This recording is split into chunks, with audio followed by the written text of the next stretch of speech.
Welcome to the Marriage Steps podcast, for developing a long-lasting, happy relationship is the status symbol to achieve, and following my 6 marriage steps is a path to help get you there. I'm your host, Dr. Wyatt Fisher, a licensed psychologist specializing in marriage counseling. The Marriage Steps podcast is listener-supported. So to help keep it on the air, so couples worldwide can receive hope for their marriage, please consider becoming a monthly supporter by going to patreon.com/marriage steps.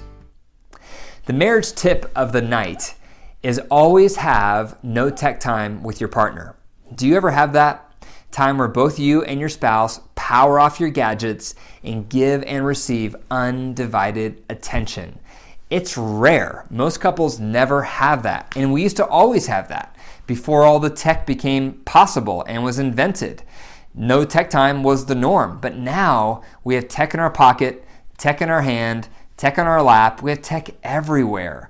And it's rare for couples to have designated time where they power off all that tech so they can give and receive undivided attention. Because what happens? Usually you're with your partner and they'll get a notification on their phone, and before long they're looking at their phone and not at you. And that makes you feel like that phone is more important than me. And you start to resent it and you feel like you have to fight for their attention. So make sure, if you're not already, start giving each other undivided attention without any tech. The marriage joke of the night is success always comes faster to the man your wife almost married. Okay, the marriage message of the night. Tonight I'm doing my questions. I'm responding back to questions from listeners. I try to do this once a week where I ask all my followers on Facebook or Instagram what marriage questions they have, and also with the couples I see in my practice. And then I try to consolidate some of them and respond to them through the podcast, because a lot of you probably have similar questions. So here's the first one. My husband is always hateful. What should I do? Well, that depends on what he's hateful towards. But one thing to remember is hate and anger is almost always a secondary emotion. Think of anger as crust on top of a pie. And underneath crust of a pie is something gooey, the inside of the pie. And likewise with us. Anger is this harsh exterior. Underneath our anger usually is something tender, like sad or hurt or lonely or scared or trauma on some level. So if you're married to someone who seems angry a lot or hateful a lot, most likely they have something tender underneath that or trauma underneath that. So try to gently talk to them about what's underneath their anger. And if you have a hard time getting through, it may be helpful to see a therapist to help unpack what's underneath their anger. Second question, will I ever get over the betrayal? You won't. What happens with betrayal when there's infidelity in a relationship is it scars you to the bone. It scars you down to the core. That's why a lot of couples can't make it through infidelity. But if your partner who has strayed has done all the right things, they've shown sincere remorse, they have cut out all contact with the person, they've opened up all communication, all tech with you, all accounts to prove that they have no contact with that person. They've been willing to go through a lie detector test multiple times if necessary to show to you they're being honest. If they've done all the right things to earn back your trust, their unfaithfulness eventually becomes a scar. And just like scar tissue, you always will notice the scar. But after a while, the scar becomes less visible and you don't notice it as much. And likewise with betrayal. So if your partner is doing all the right things and they've earned your trust back over time, there will become a time where you rarely think of the betrayal, but you will never fully forget it.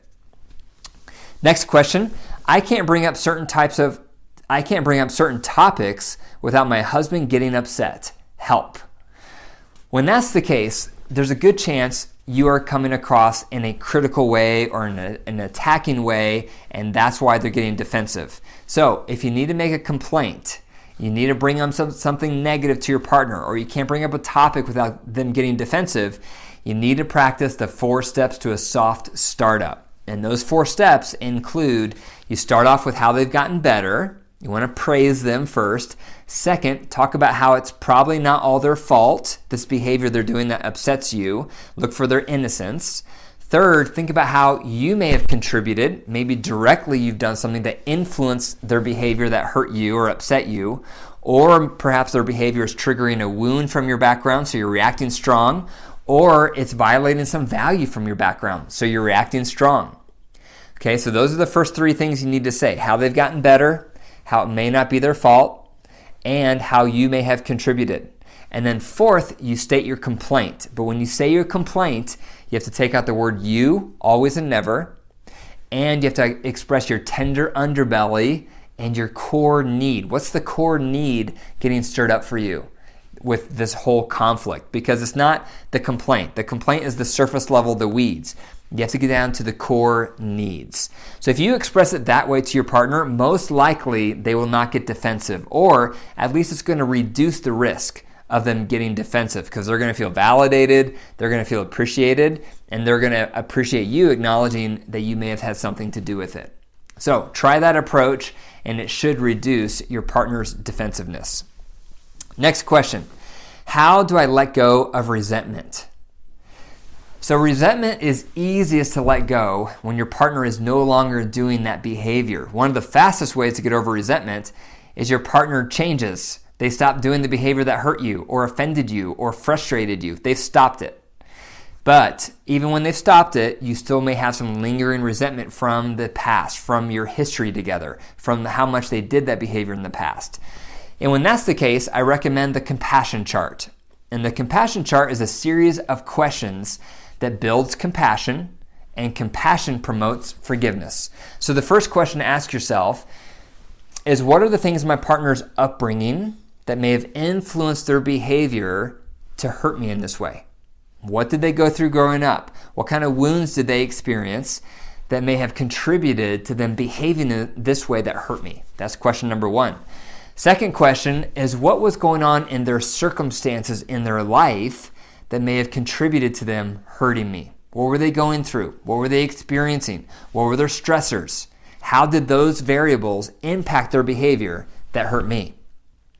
Third thing to ask is, what was I doing, if anything, that may have influenced their hurtful behavior? Perhaps you were contributing on some level without realizing it, or maybe you did realize it, and that influenced them to respond in a way that hurt you. And then fourth, what about your background might be influencing how you're reacting to their hurtful behavior? Are you getting triggered?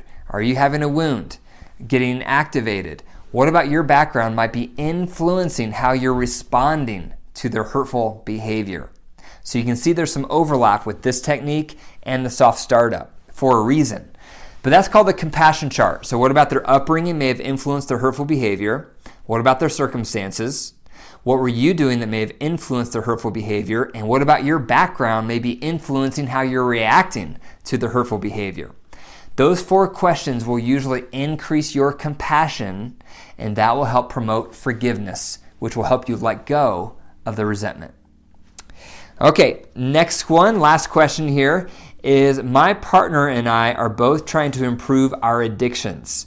So when they're doing well, I'm doing well. But when they screw up, I feel like I can then screw up. How can I disconnect our paths so that we're on different tracks on getting better?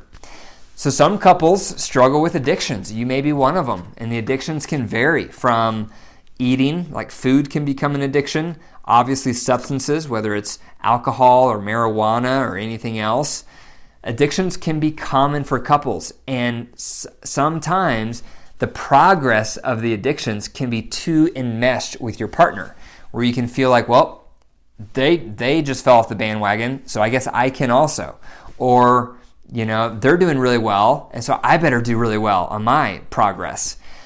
So while it's helpful to be working on a similar challenge as your partner, because that can create a sense of teamwork, the downside is your progress is tied to theirs if you're too enmeshed. So what I recommend in a situation like this is you need to fortify your own path. You need to develop your reasons you're getting better, and you need some individual support. So perhaps that means getting an accountability partner who's trying to improve in the same area you are and start meeting with them regularly. Perhaps it means joining a support group for the same topic where everyone in the group is trying to improve on the same area you are. Perhaps it means getting a life coach, someone you can meet with once a month for checking in and troubleshooting and encouragement on your path. Or perhaps meeting with a therapist on a regular basis or once a month to help you unpack what's underneath your addictions, what the addictions are fueling, what are they covering up. Anything like that can help you fortify your path forward. Because you want to detangle your progress from your partners. Because if your progress hinges on how well they're doing, you're going to be a yo-yo, and you don't want that. You want to be slow and steady on your progress no matter how well your partner is doing. And then you can cheer them on when they're doing great, and you can empathize when they struggle, but it doesn't influence how well you're doing because you have your own cheerleader section cheering you on. Thank you for listening to the Marriage Steps podcast. If you enjoyed the episode tonight, be sure to leave a review and click the 5 stars. If you want more marriage resources, be sure to go to my website, drwyattfisher.com, and send me your marriage questions. You can message me on Instagram, Facebook, or email me at info@drwyattfisher.com. And remember, your marriage is alive. So if you care for it and nurture it, it will grow. But if you neglect it, it will die. The choice is up to you. Take care.